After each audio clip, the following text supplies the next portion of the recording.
Hey there guys, in this video I'm going to show you how you can get the Helfryn leather gloves in Crimson Desert. Now currently on my location right now, I'm pretty much on the city of Demonis as you can see right here. Now I would like to inform you this beforehand that if you haven't finished chapter 8 of the story, just about every single guard in the city will be completely hostile to you. So I would recommend that you finish that chapter if you don't want to go through the hassle of fighting down enemies while trying to get this item. Now to find the leather gloves, go to this location right here. There is an abyss nexus that you can take to, and there are roads that lead all the way up here to where I am currently right now.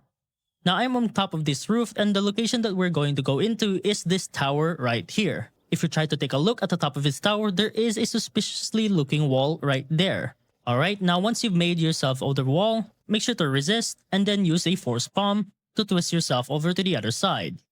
Now let go, and you should see the treasure chest right here. Now open it up, and now you have the leather gloves.